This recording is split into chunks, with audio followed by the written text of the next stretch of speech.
Hi everybody, welcome to Chris Cooks. Today I am very excited to share with you the easiest but most delicious way to do your Christmas ham. This is a cranberry orange glaze. It's in the oven for a few hours, but you can do whatever you want during that time. It just kind of takes care of itself and turns out perfect. Let's get to it.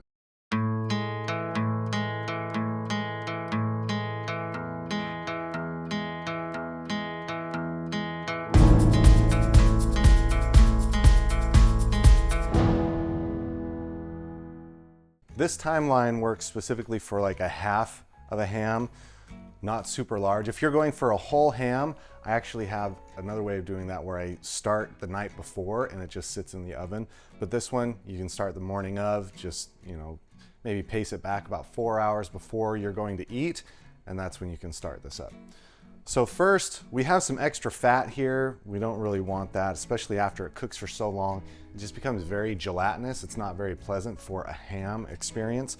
So we're gonna trim off a good amount of that.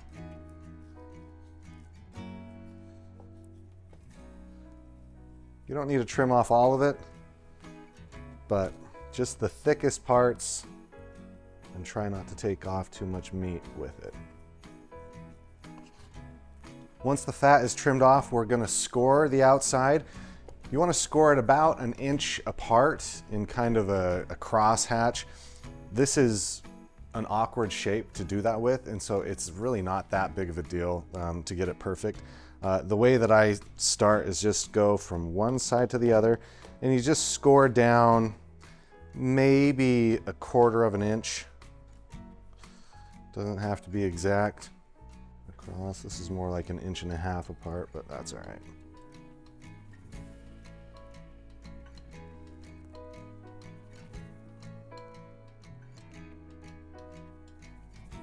I should also add, I have my oven turned on, convection setting 300 degrees. Just getting that warming up while we make our glaze. We're gonna start off with some orange marmalade. And this says 13 ounces. I'm gonna start off with about half of it and we'll see what our consistency is. So that's probably about 1 cup right there. Cranberry juice, just cranberry, unsweetened. You don't want like a cocktail, like a cranberry cocktail or anything. There is enough sugar in the marmalade. You don't need to bring extra sugar. 1.5 cups of cranberry juice.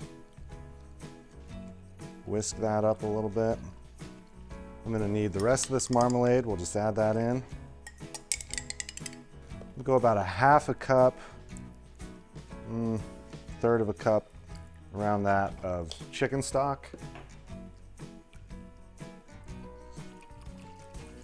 Don't worry about the marmalade whisking in completely. There will be pieces there, but once it goes in and starts cooking, that will kind of break down. We're just gonna whisk it as much as we can here. Then I have 3 seasonings. First, cinnamon.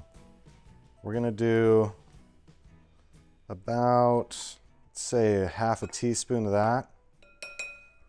Clove, ground clove.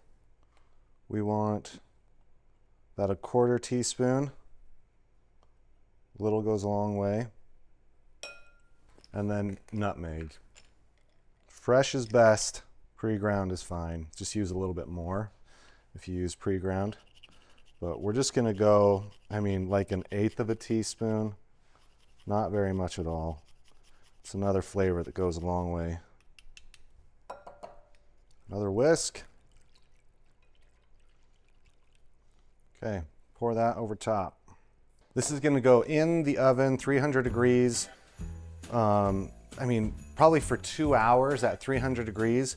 Every 30 minutes or so, just take a spoon and spoon over some of the liquid in the pan over top, and then we'll check it at 2 hours and see how we're doing. If it starts getting too thick too fast, just add some more chicken stock to it. You can also add some water, just a little bit. You don't want it to glaze up too much. We're trying to warm the ham all the way through and give it time to just slowly caramelize on the outside. So we're at the 2-hour mark.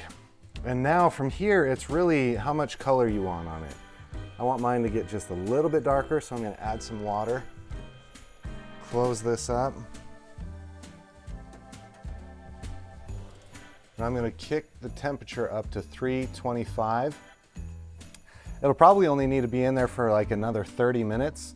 And then the great thing about doing it this way is once it's done, you wrap it with tin foil and then you just have it waiting for you, but that frees up your oven for the last hour and a half before your dinner, which is what you need for, you know, side dishes. So you get the meat done first and it will just be ready for you whenever you need it to be ready.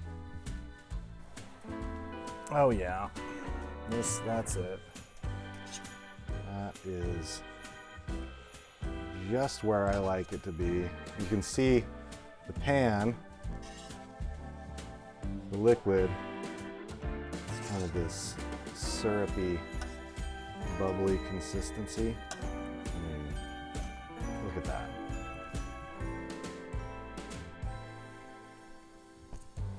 That's it. That's how to do a ham.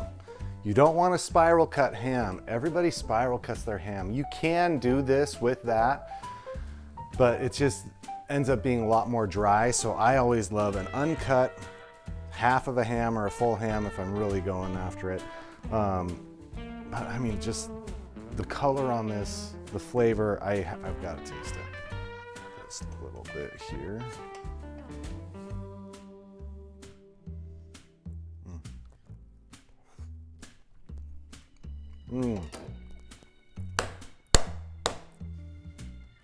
That glaze is so good. The orange, cranberry with those warm spices, it's perfect. Served on your table right in the center, just like this on your favorite platter. This is gonna be a hit this Christmas. Everybody's gonna love it. Let me know down in the comments what you think about this recipe. Are you doing a ham this year? Maybe a prime rib, maybe a turkey? I've got recipes for all of that stuff. Check through some of my other videos. I really think that you're gonna love this one. I hope you give it a try. Make it for somebody that you care about.